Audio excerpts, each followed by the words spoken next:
Beggars on Horseback. Chapter 1. With the Merriman girls, the economy was a fine art. They spent money to preserve family traditions. Nothing else counted. Everything was sacrificed to the gods of yesterday. Little and Merriman had shivered all her short life in the bleakness of this domestic ideal. "Why can't I have butter on my bread?"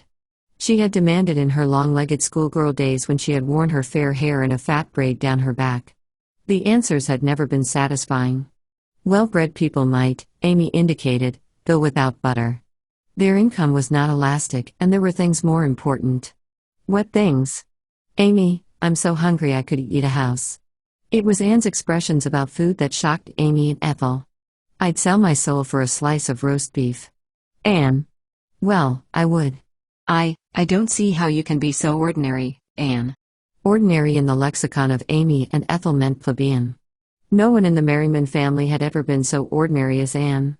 Hitherto, the Merrimans had been content to warm themselves by the fires of their own complacency, to feed themselves on past splendors, for the Merrimans were as old as Norman rule in England.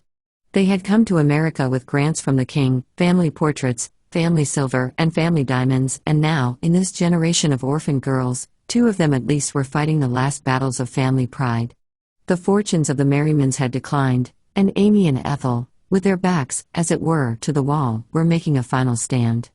"We must have evening clothes, we must entertain our friends, we must pay for the family pew." This was their nervous litany. The Merrimans had always dressed, entertained, and worshipped properly, hence, their money went for lace or tulle or velvet, as the case might be.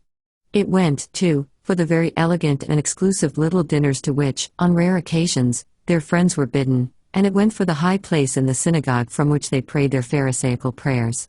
"We thank thee, Lord, that we are not as others," prayed Amy and Ethel fervently. But Anne prayed no such prayers. She wanted to be like other people.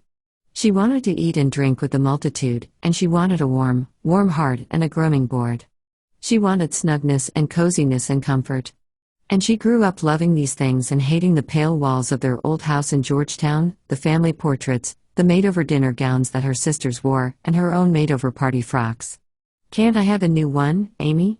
"It's Ethel's turn." So it was when Anne went to a certain diplomatic reception in a made-over satin slip, hidden by a cloud of snowy tulle, that Murray Flint first waked to the fact of her loveliness. He had waked 10 years earlier to the loveliness of Amy and 5 years later to the beauty of Ethel. And now here was Anne. "She's different though," he told old Molly Winchell, "more spiritual than the others." It was Anne's thinness that deceived him. It was an attractive thinness. She was pale, with red lips, and the fat fair braids had given way to a shining knot. She wore the family pearls, and the effect was, as Murray had said, spiritual. And had the look, indeed, of one who sees heavenly visions. Amy had never had that look. She was dark and vivid. If, at 30, the vividness was emphasized by artificial means, the fault lay in Amy's sacrifice to her social ideals. She needed the butter which she denied herself. She needed cream and eggs, and her doctor had told her so. And Amy had kept the knowledge to herself. Ethel, eating as little as Amy, or even less, had escaped, miraculously, attenuation. At 20, she had been a plump little beauty. She was still plump. The neck of her low-cut gown was lovely. Her figure was not fashionable, and she lacked Amy's look of race. "They are all charming," Molly Winchell said. "Why don't you marry one of them, Murray?" "Marriage," said Murray, "would spoil it." "Spoil what?" Murray turned on her, his fine dark eyes. "They are such darlings, the three of them." "You Turk." Molly surveyed him over the top of her sapphire feather fan. "So that's it, is it? You want them all?" Murray thought vaguely it was something like that. For 10 years, he had Amy and Ethel, Amy at 20, fire and flame, Ethel at 15, with bronze locks and lovely color. In those years, Anne had promised little in the way of beauty or charm. She had read voraciously, curled up in chairs or on rugs, and had waked now and then to his presence and a hot argument. "Why don't you like Dickens, Murray?" "Oh, his people, Anne, clowns." "They're not." "Bores, beggars." He made a gesture of distaste. "They're darlings, Mark Tapley and Ruth Pinch." "Murray, if I had a beefsteak, I'd make a beefsteak pie." There was more pathos in this than Murray had imagined. There had been no beef on the Merriman table for many moons. Marie, did you ever eat tripe? My dear child.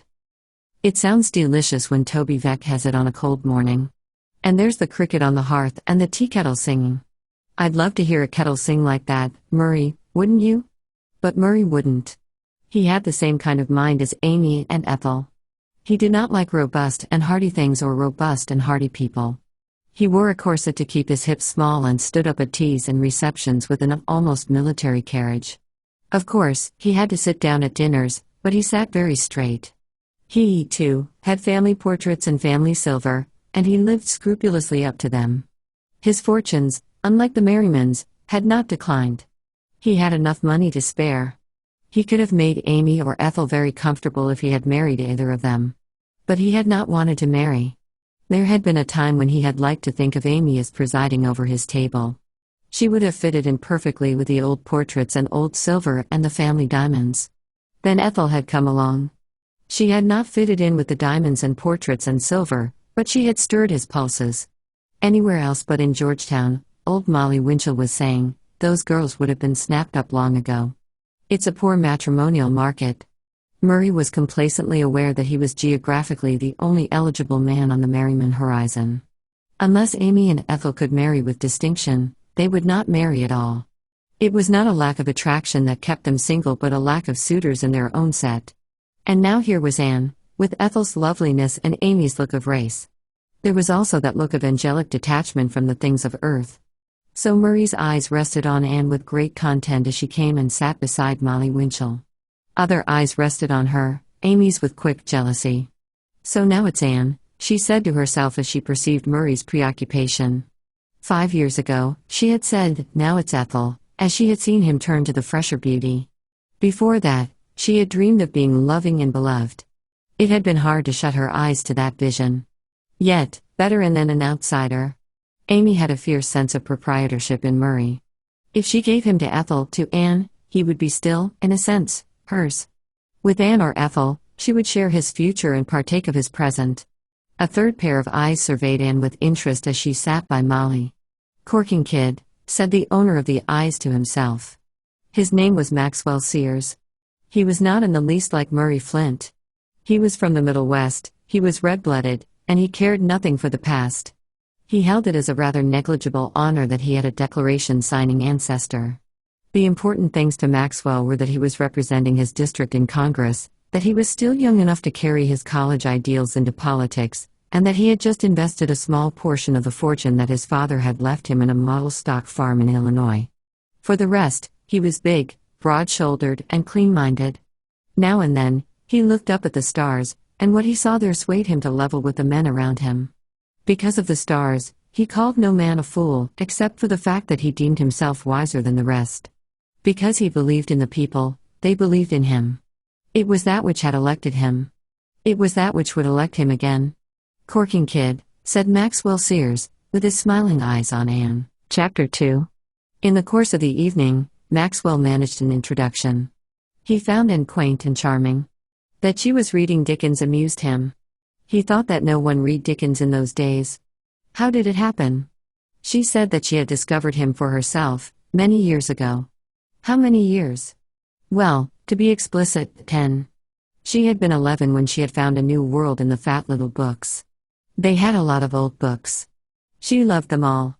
But Dickens more than any. Didn't he? He did. His heart beat with the heart of the common people. It was that which made him great. Murray hates him. Who is Murray? Anne pondered. Well, he's a family friend. We girls were brought up on him. Brought up on him? Yes.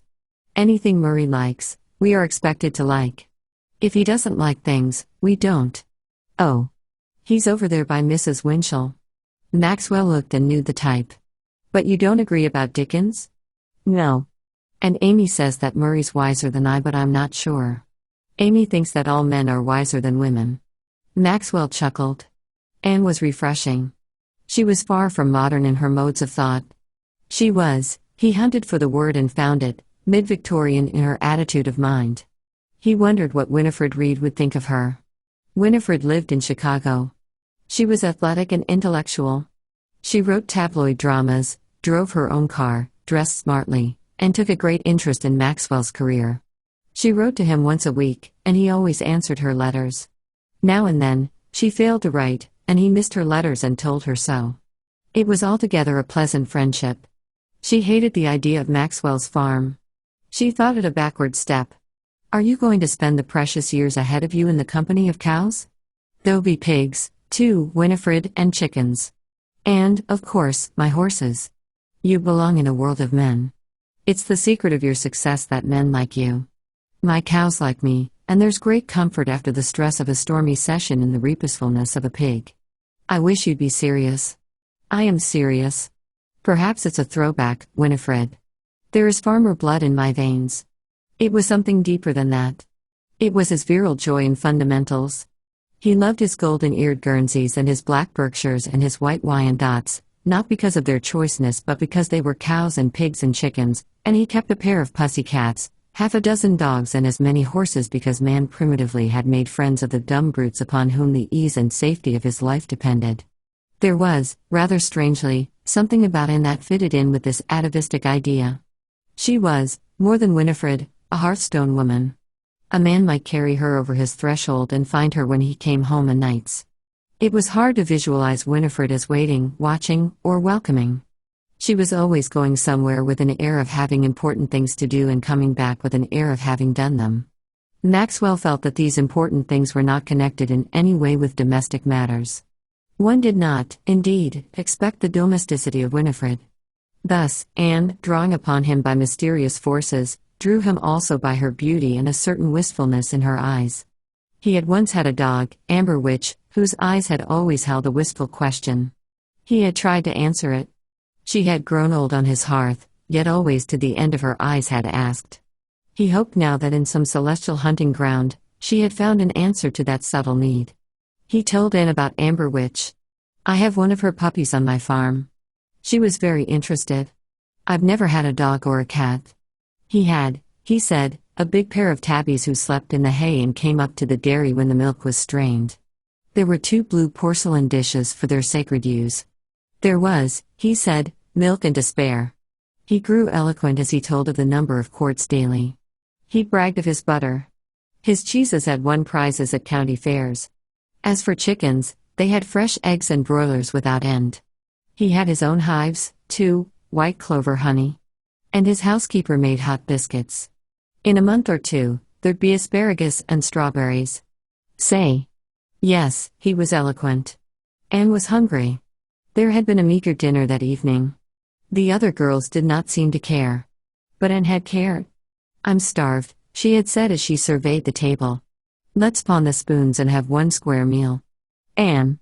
Oh, we're beggars on horseback bitterly, and I hate it. It was her moment of rebellion against the tyranny of tradition. Amy had had such a moment years ago when her mother had taken her away from school. Amy had a brilliant mind, and she loved studying, but her mother had brought her to see that there was no money for college. You'd better have a year or 2 in society, Amy. And this craze for higher education is rather middle class. Ethel's rebellion had come when she had wanted to marry a round-faced chap who lived across the street. They had played together since childhood. His people were pleasant folks but lacked social background. So Ethel's romance had been nipped in the bud. The round-faced chap had married another girl. And now Amy at 30 and Ethel at 25 were crystallizing into something rather hard and brilliant, as Anne would perhaps crystallize if something didn't happen. The something that happened was Maxwell Sears. Anne listened to the things he said about his farm and felt that they couldn't be true. It sounds like a fairy tale. It isn't. And it's all tremendously interesting. He looked very much alive as he said it, and Anne felt the thrill of his energy and enthusiasm. Murray was never enthusiastic, neither were Amy and Ethel. They were all indeed a bit petrified. Before he left her, Maxwell asked Anne if he could call. He came promptly 2 nights later and brought with him a bunch of violets and a box of chocolates. Anne pinned the violets in the front of the grey frock that gave her the look of a cloistered nun and ate up the chocolates. Amy was shocked. Anne, you positively gobbled. I didn't. Well, you ate a pound at least. Anne protested. Maxwell had eaten a lot, and Ethel and Amy had eaten a few, and Murray had come in. You remember, Amy, Murray came in. He didn't touch one, Anne. He never eats chocolates. He's afraid of getting fat. Anne. He is. When he takes me out to lunch, he thinks of himself, not of me. The last time we had grapefruit and broiled mushrooms and lettuce, and I wanted chops. Maxwell had been glad to see Anne eat the chocolates. She had seemed as happy as a child, and he had liked that. There was nothing childish about Winifred. She had always been grown up and competent and helpful. He felt that he owed Winifred a great deal. They were not engaged, but he rather hoped that someday they might marry. Of course, that would depend upon Winifred. She would probably make him give up the farm, and he would hate that. But a man might give up a farm for a woman like Winifred and still have more than he deserves. It can be seen that Maxwell was modest, especially when it came to women's concerns. The complacency of Murray Flint, weighing Amy against Ethel and Ethel against Amy and Anne against both, would have seemed infamous to Maxwell. He felt that it was only by the grace of God that any woman gave herself to any man. He had a sense of honor that was founded on decency rather than on convention.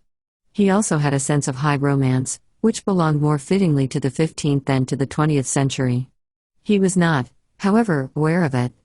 He looked upon himself as a plain and practical chap who had a few things to work out politically before he settled down to the serious business of farming. Of course, if he married Winifred, he wouldn't settle down to the farm, but he would settle down to something.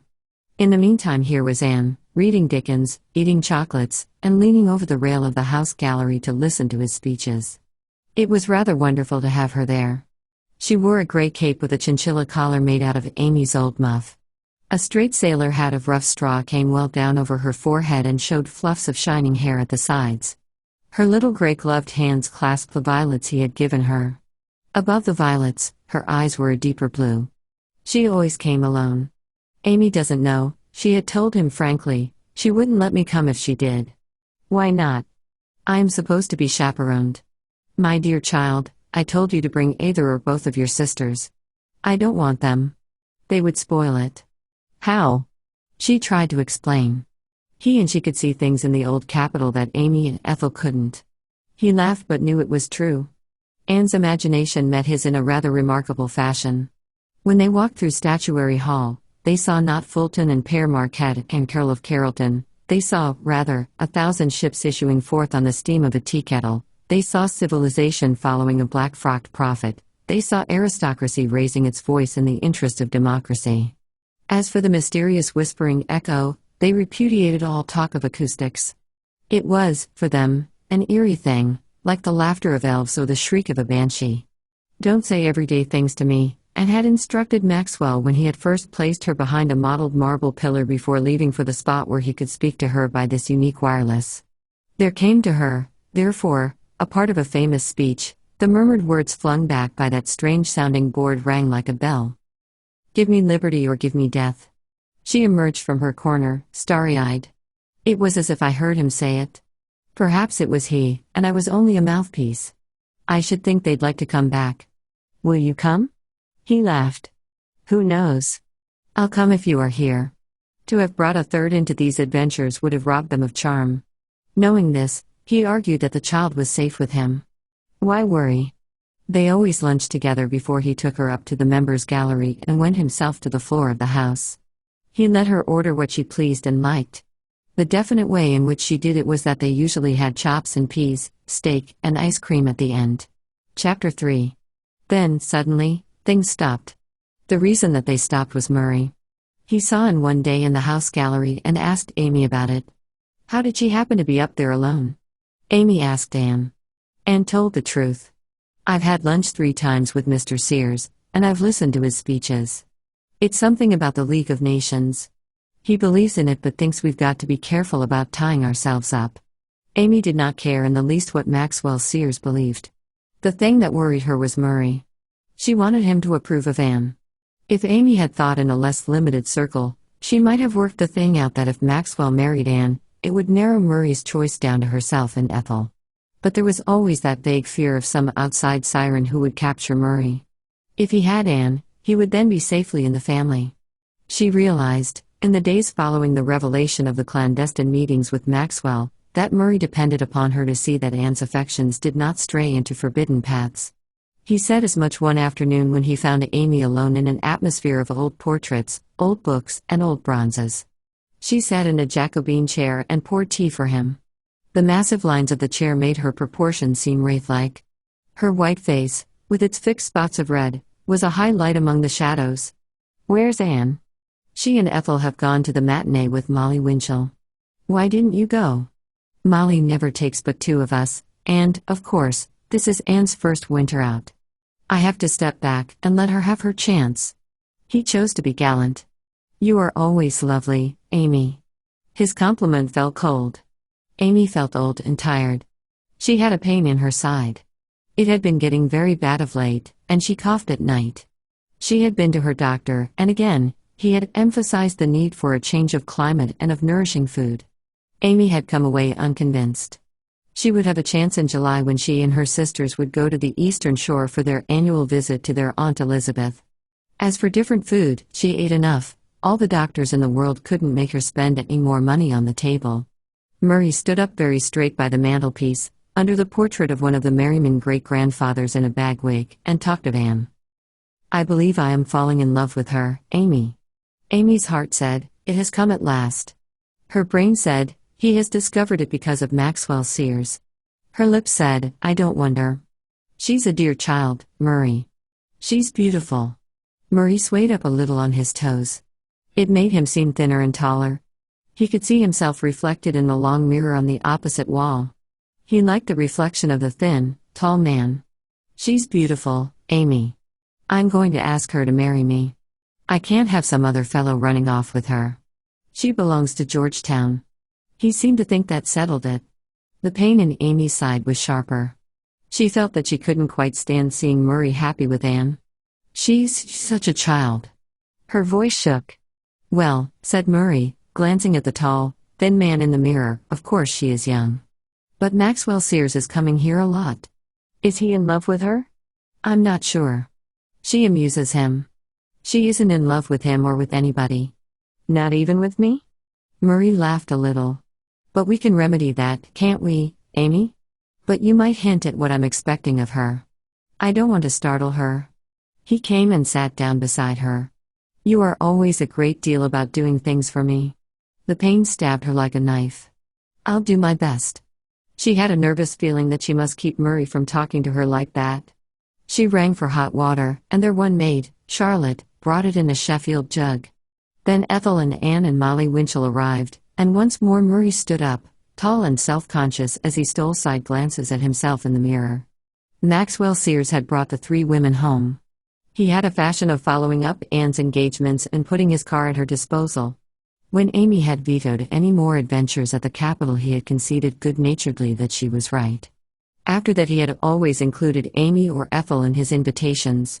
"They are very pretty dragons," he had written to Winifred, "and little Anne is like a princess shut in a tower." Winifred, reading the letter, had brooded upon it. "He's falling in love. A child like that, she'll spoil his future." Congress was having night sessions. "If I could only have you up there," Maxwell had said to Anne as he had driven her home from the matinee with old Molly and Ethel in the back seat. "I should steal you if I dared." "Please dare." "Do you mean it?" "Yes. Tonight. Ethel and Amy are going to a colonial dames meeting with Molly Winchell. I never go. I hate ancestors. I shouldn't let you do it." He hesitated, "but ghosts walk after dark in the Capitol corridors." "I know," she nodded. "Washington, Jefferson, Lincoln?" "Yes." "Then you'll come?" "Of course." It was the thought of her rendezvous with him that lighted her eyes when she talked to Murray. But Murray did not know. So he swayed up on his toes and glanced in the glass, glad of his thinness and tallness. Maxwell came for Anne promptly. "You must get me back by 10, she told him. "I have a key, and Charlotte's out." It was a night of nights never to be forgotten. Maxwell did not take Anne into the gallery. He had not brought her there to hear speeches or to be conspicuous in the glare of lights. He led her through shadowy corridors, up wide dim stairways. At one turn, he touched her arm. "Look," he whispered. "What?" "Lafayette passed us, on the stairs. It was a great game." On the east front, Columbus spoke to them of ships that sailed toward the sunset. In the rotunda, they kept a tryst with William Penn. From the west front portico, they saw a city beautiful. The streets under the moon were rivers of light, The great monument reached like the soul of Washington toward the stars. Out there in the moonlight, Maxwell spoke of another great soul, gone of late to join a glorious company. It was he who taught me that life is an adventure. Greatheart? Yes. You loved him too? Yes. And caught her breath. To think of him dead, to think of them all dead. Maxwell looked down at her. They live somewhere. You believe that, don't you? Yes. He was silent for a moment, then, he laid his hand lightly on her shoulder. I feel tonight as if they pressed close. Oh, it was a rare game to meet great souls in odd corners. They could scarcely tear themselves away. But he got her home before her sisters arrived, and Anne went to bed soberly and lay long awake, thinking it out. She had never before had such a playmate. In all these years, she had starved for other things than food. Chapter 4. In due time, Congress adjourned, but Maxwell did not go home. He continued to see Anne. Amy was at last driven to her duty by Murray. She could not forbid Maxwell the house. There was nothing to do but talk to Anne. Having made up her mind, she sought Anne's room at once. Anne, in a cheap cotton kimono, was braiding her hair for the night. The sleeves of the kimono were short and showed her thin white arms. Amy had on a blanket wrapper. Her hair was in metal curlers. She looked old and tired, and now and then she coughed. Anne got into bed and drew the covers up to her chin. I'm so cold, I believe there are icicles on my eyebrows. Amy, my idea of heaven is a place where it is as hot as Hades. I don't see where you get such ideas. Ethel and I don't talk that way. We don't even think that way, Anne. Maybe when I am as old as you, Anne began and was startled at the look on Amy's face. I'm not old, Amy said passionately. Anne, I haven't lived at all, and I'm only 30. Anne stared at her. Oh, my darling, I didn't mean. Of course you didn't. And it was silly of me to say such a thing. Anne, I'm cold. I'm going to sit on the foot of your bed and wrap up while I talk to you. Anne's bed had 4 pineapple posts and a pink canopy. The governor of a state had slept in that bed for years. He was one of the Merriman grandfathers. Amy could have bought mountains of food for the price of that bed. But she would have starved rather than sold it. Anne, under the pink canopy, was like a rose, a white rose with a faint flush. The color in Amy's cheeks was fixed and hard. Yet even with her oldness, tiredness, and metal curlers, she had the look of race that attracted Murray. Anne, she said, Murray and I had a long talk about you the other day. Murray always talks, long. Anne was yawning. Please be serious, Anne. He wants to marry you? Marry me? Incredulously. I thought it was you or Ethel. Well, it isn't, wearily. And it's a great opportunity for you, Anne. Opportunity for what? Amy had a sense of the futility of trying to explain. There aren't many men like him. Fortunately. Anne, how can you? He's really paying you a great compliment. Why didn't he ask me himself? He didn't want to startle you. You're so young. Murray has an extreme fineness of feeling. Anne tilted her chin. I don't see what he finds in me. You're young with a tinge of bitterness, and he says you are beautiful. Anne threw off the covers and set her bare feet on the floor. Beautiful. She scoffed but went to the mirror. I'm thin, she meditated, but I've got nice hair. We all have nice hair, said Amy, but you've got Ethel's complexion and my figure. I don't think I want to be loved for my complexion. Anne turned suddenly and faced her sister. Or my figure. I'd rather be loved for my mind. Men don't love women for their minds, said Amy wearily. You'll learn that when you have lived as long as I have. Get back into bed, Anne. You'll freeze. But Anne, shivering in the cotton kimono, argued the question hotly. I should think Murray would want to marry someone with congenial tastes. He hates everything that I like.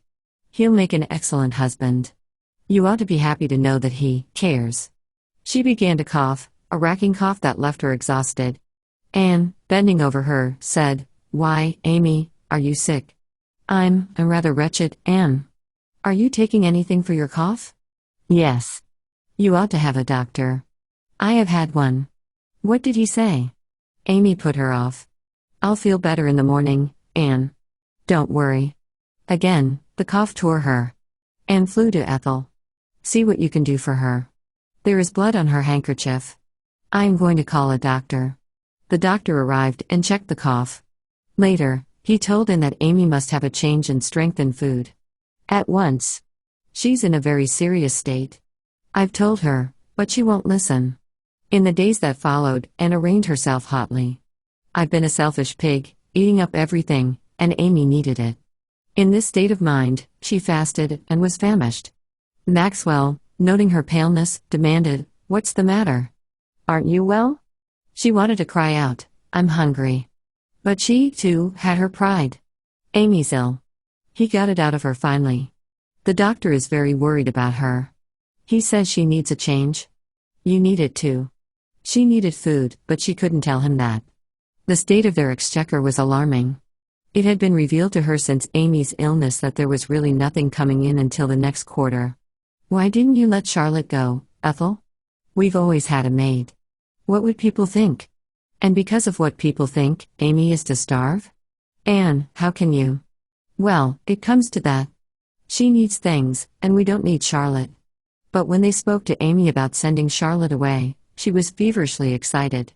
"There's nobody to do the work." "I can do it," said Anne. "We Merrimans have never worked." Amy began to cry. "I'd rather die," she said, "than have people think we are poor." Chapter 5. Maxwell was a man of action. When he saw Anne pale, he sought a remedy. "Look here, why can't you and your sisters come out to my farm?" Anne, remembering certain things, broilers and fresh eggs, was thrilled by the invitation. "I'd love it. But Amy won't accept." "Why not?" "She's terribly stiff." He laughed. "Perhaps I can talk her over." Amy, lying on her couch, very weary, facing a shadowy future, felt his magnetism as he talked to her. It was as if life spoke through his lips. Murray had sat there beside her only an hour before. He had brought her roses, but he had brought no hope. Fear had for weeks kept Amy company. Through her nights and days, it had stalked a pale specter. And now Maxwell was saying, "You'll be well in a month. Of course, you'll come. There's room for half a dozen. You three won't half fill the house." It was decided, however, that Ethel must stay in town. Amy had a nervous feeling that Murray might slip away from them if the house was closed. Old Molly Winchell, summing up the situation, said to Murray, "Of course, Anne will marry Maxwell Sears. There's nothing like propinquity." Murray, startled, admitted the danger. "It would be an awful thing for Anne." "Why?" "He's rather a bounder." Old Molly Winchell hit him on the arm with her fan. Her eyes twinkled maliciously. "He's nothing of the sort, and you know it. You're jealous, Murray." Murray's jealousy was, quite uniquely, not founded on any great depth of love for Anne. His appropriation of the three sisters had been a pretty and pleasant pastime. When he finally decided upon Anne as the pivotal center of his universe, he contemplated a future in which the other sisters also figured, especially Amy. He had, indeed, not thought of a world without Amy. Her illness had troubled him, but not greatly. Things had always come to him as he had wanted them, and he was quite sure that if Anne was to be the flame to light his future, Providence would permit Amy to be, as it were, the keeper of the light. He felt it necessary to warn Anne, "Don't fall in love with Sears. Don't be silly, Murray." "Is it silly to say that I love you, Anne?" They were alone in the old library, with its books and bronzes and bag-wigged ancestors. Murray sat down beside Anne, took her hand in his, and said, "I love you, Anne." It was a proposal which was not to be treated lightly. In spite of herself, Anne was flattered. Murray had always loomed on her horizon as something of a bore but nonetheless a person of importance. She caught her breath quickly. "Please, Murray," her blushes were bewitching, "I'm too young to think about such things. And I'm not in love with anybody." Murray raised her hand to his lips. "Keep yourself from me, little Anne." He rose and stood looking down at her. "You're a very charming child," he said. "Do you know it?" Anne, gazing at herself in the glass later, wondered if it were true. It was nice of Murray to say it. But she was not in the least in love with Murray. He was too old. And Maxwell was too old. Anne's dreams of romance had to do with glorified youth. She wanted a young Romeo shouting his passion to the stars. She packed her bag, however, in high anticipation. Maxwell was a splendid playmate, and she thought of his farm as flowing with milk and honey. Maxwell wrote to Winifred that he was coming home and bringing guests. Run down and meet them. Anne's a corking kid. Winifred knew what had happened. Some girl had got hold of Maxwell. It was always the way with men like that, big men. They were credulous creatures where women were concerned, and it would make such a difference to Maxwell's future if he married the wrong woman. She decided to go down as soon as she could. She felt that she ought to hurry, but there were things that held her. And so it happened that before she reached the farm, Maxwell had asked Anne to marry him. There had been a cool evening when the scent of lilacs had washed in great waves through the open windows. Amy had gone to bed, and he and Anne had dined alone with the flare of candles between them and the rest of the room in pleasant shadow. And then their coffee had been served, and Aunt Mitty, his housekeeper, had asked if there was anything else and had withdrawn, and he had risen and had walked round to Anne's place and had laid his hands on her shoulders. "Little Anne," he had said, "I should like to see you here always." "Here? As my wife?" Oh. She had had a rapturous week at the farm. She had never known anything like it. Aunt Elizabeth, of the Eastern Shore, lived in a sleepy town, and Anne's other brief vacations had been spent in more or less fashionable resorts. But here was a paradise of plenty: the big white house, the spreading barns, the opulent garden, the rolling fields, the enchanting creatures who were sheltered by the barns and fed by the fields, and who in return gave payment of yellow cream and warm white eggs, and who lowed at night and cackled in the morning, and whose days were measured by the rising and the setting of the sun. She loved it all: the purring pussies, the companionable pups, the steady, faithful older dogs, the lambs in the pasture, the good things to eat. She was glowing with gratitude, and Maxwell was asking insistently, "Won't you, Anne?" She had never been so happy, and he was the source of her happiness. Against this background of vivid life, the thought of Murray was a pale memory. So her wistful eyes met Maxwell's. It would be lovely to live here, always. Later, when she had started upstairs with her candle, he had kissed her, leaning over the rail to watch her as she went up, and Anne had gone to sleep tremulous with the thought that her future would lie here in this great house with this fine and kindly man. Winifred, coming down at last, found that she had come too late. Maxwell told her as they motored up from the station, "Wish me happiness, Win. I'm going to marry little Anne." It did not enter his head for a moment that the woman by his side loved him. He had thought that if she ever married him, it would be a sort of concession on her part, a sacrifice to her interest in his future. He had a feeling that she would be glad if such a sacrifice were not demanded. But Winifred was not glad. "You are sure you are making no mistake, Max? Wait till you see her." Winifred waited and saw. She's not in the least in love with him. She likes the warm nest she has fallen into. And she'll spoil his future. He'll settle down here, and he belongs to the world. He belonged at least to his constituency. "I've got to make a speech," he told the three women one morning, in a town 20 miles away. "If you girls would like the ride, you can motor over with me. You needn't listen to my speech if you don't want to." Amy and Winifred said that, of course, they wanted to listen. Anne smiled happily and said nothing. She was, of course, glad to go, but Maxwell's speeches were to her the abstract things of life. The concrete things at this moment were the delicious dinner that was before her and the fact that in the barn, curled up in the hay, was a new family of kittens, little tabbies like their adoring mother. "Isn't it a lovely world?"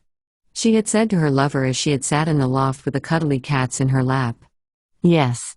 He knew that it was not all lovely, that somewhere there were lean and hungry kittens and lean and hungry folks, but why remind her at such a moment? Chapter 6. On the way over, and sat with Winifred. She had insisted that Amy should have the front seat with Max. Amy was much better. Life had begun to flow into her veins like wine. She had written to Murray, it is as if a miracle had happened. Winifred, in the back seat, talked to Anne. She had a great deal to say about Maxwell's future. "I am sorry he bought the farm." "Oh, not really." Anne's attention strayed. She had one of the puppies in her lap. He kept peeping out from between the folds of her cape with his bright eyes. "Isn't he a darling, Winifred? He ought to sell it." Winifred liked dogs, but at this moment, she wanted Anne's attention. "He ought to sell the farm. He has a great future before him. Everybody says it. He simply must not settle down." "Oh, well, he won't," said Anne easily. "He will if you let him." "If I let him?" "If he thinks you like it." There was a deep flush on Winifred's cheeks. She was really a very handsome girl, with bright brown hair and brown eyes. She wore a small brown hat and a sable collar. The collar was open and showed her strong white throat. If he thinks you like it, she repeated, he will stay, and he belongs to the world. Nobody must hold him back.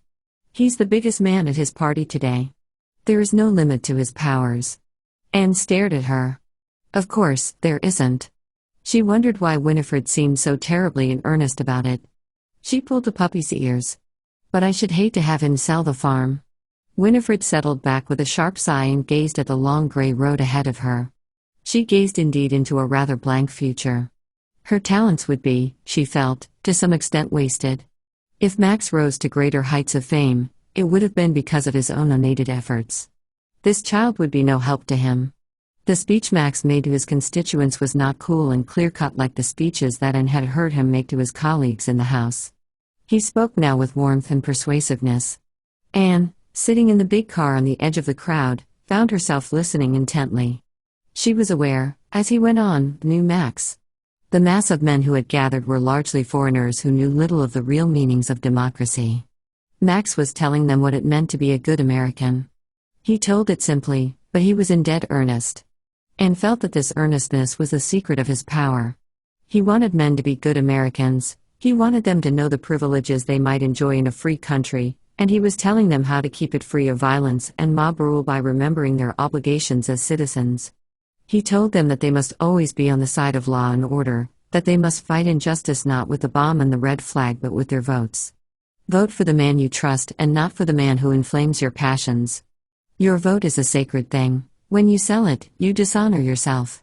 Respect yourself, and you respect the country that has made a man of you. The response was immediate, the applause tumultuous. After his speech, they crowded about him. They knew him as their friend. But they knew him for more than that. He asked nothing of their manhood but the best. He preached honesty and practiced it. Yet, as he climbed into the car, Anne had little to say to him. Winifred, leaning forward, was emphatic in her praise. You have no right to bury yourself, Max. My dear girl, I'm not dead yet. He was a bit impatient. He had hoped for a word from Anne. But she sat silent, pulling the puppy's ears. He's asleep, she said finally as she caught the inquiry in her lover's eyes. He's tired out, poor darling.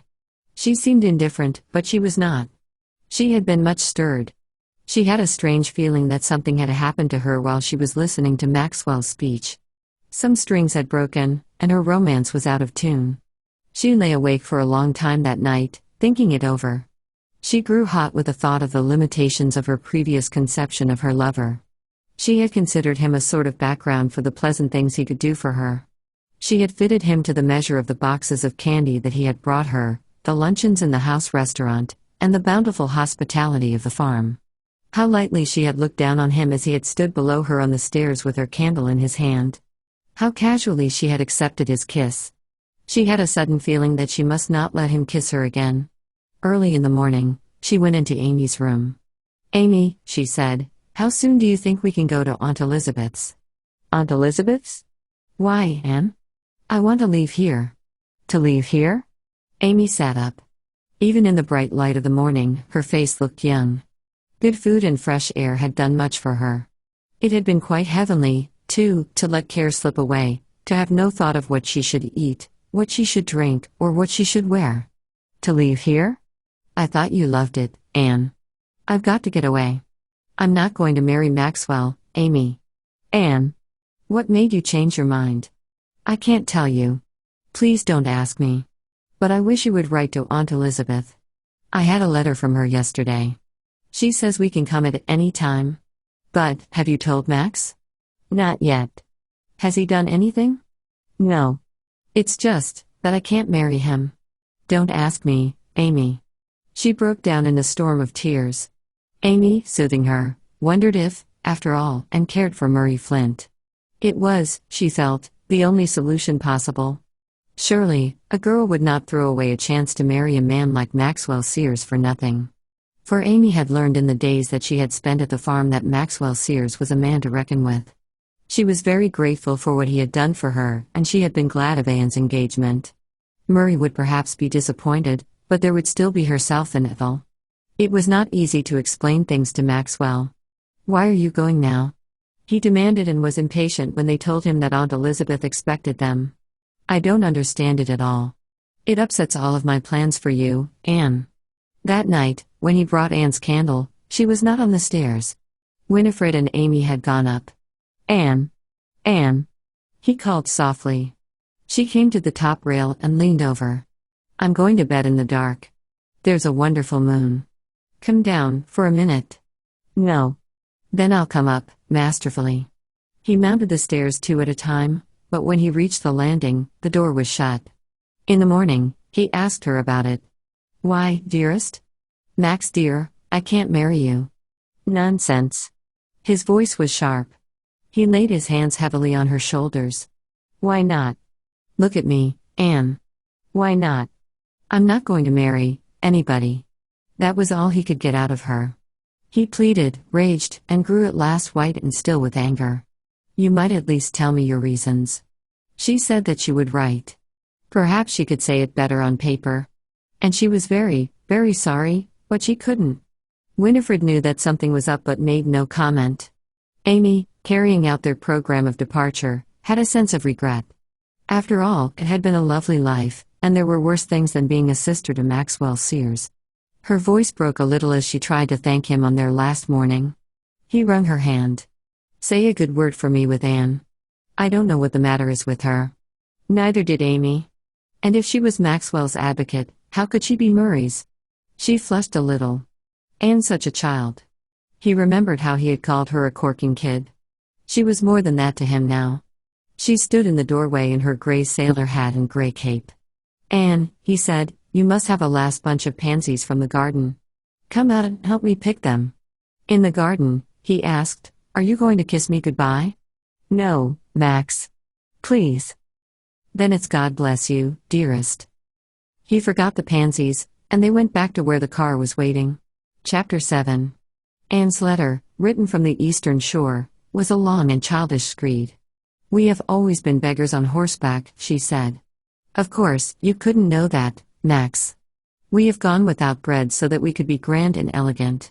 We have gone without fire so that we could buy our satin gowns for fashionable functions. We went without butter for a year so that Amy could entertain the Strangeways, whom she had met years ago in Europe. I wouldn't dare tell you what that dinner cost us, but we had a cabinet member or 2 and the British ambassador. You wondered why I liked Dickens. Well, I read him so that I could get a good meal by proxy. I used to gloat over the feasts at Wardle's and Mr. Stiggins's hot toast. And when I met you, you gave me everything. Murray Flint thinks that because I am thin and pale, I'm all spirit, and I'm afraid you have the same idea. You didn't dream, did you, that I was pale because I hadn't had enough to eat? And when you told me that you wanted me to be your wife, I looked ahead and saw the good food and the roaring fires, and I didn't think of anything else. I honestly didn't think of you for a moment, Max. There were days, though, when you meant more to me than just that. When we played at the Capitol, that night when we met Lafayette on the stairs. Nobody had ever played with me. But after we went to the farm, I was smothered with ease. And I loved it. And I didn't love you. You were just the man who gave me things. Do you see what I mean? And when you kissed me on the stairs, it was as if I were being kissed by a nice old Santa Claus. Everybody saw it but you. I am sure Amy knew, and Winifred Reed. You ought to marry Winifred, Max. Perhaps you will. You won't want me after you read this letter. And Winifred is splendid. It was your speech to the men that woke me. I saw how big you were, and I just shriveled up. And you mustn't worry about me. I am not hungry anymore. I feel as if I should never want anything to eat. Perhaps it is because I am older and don't have a growing appetite. And I am not any of the things you taught me. And, of course, you would be disappointed, and it wouldn't be fair. Having posted this, Anne had other things to do. She wrote mysterious letters and finally came into a room where her sisters and Aunt Elizabeth were sewing, with an important-looking paper in her hand. I'm going to work, Amy. To work. Yes. Amy and Ethel and Aunt Elizabeth wore white frocks, and looked very cool and feminine and high-bred. Aunt Elizabeth had a nose like Amy's and the same look of race. It was Aunt Elizabeth who said in her commanding voice, "What are you talking about, Anne?" "I'm going to work in the War Risk Bureau, Aunt Elizabeth. I wrote to 2 senators, and they helped me." No woman of the Merriman family had ever worked in an office. Anne faced a storm of disapproval, But she stood there slim and defiant and stated her reasons. "We need money. I don't see how we can get through a winter like the last. I can't keep my self-respect if we go on living as we did last winter. Haven't you any pride, Anne?" "I have self-respect."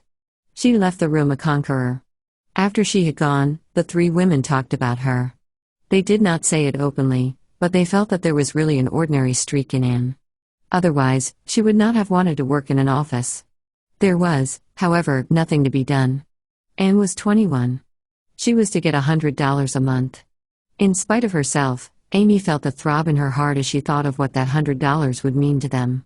Murray Flint was much perturbed when he heard of Anne's decision. He wrote to her that, of course, she knew that there was no reason why she should go into an office, his home and Hearthstone were hers. She wrote back that she should never marry. After that, Murray felt, with Amy, Ethel, and Aunt Elizabeth, that there was an ordinary streak in Anne. When he arrived in August at Aunt Elizabeth's, he was astonished at the change in Amy. She looked really very young as she came to meet him, and Aunt Elizabeth's house was a perfect setting for her charms. Murray was very fond of Aunt Elizabeth's house. It was an ancient, stately edifice, and within, there were the gold-framed portraits of men and women with noses like Amy's and Aunt Elizabeth's. Murray had missed Amy very much, and he told her so. "It was a point of honor for me to ask Anne again. But when I thought I was going to lose you, I learned that my life would be empty without you." He really believed what he was telling her.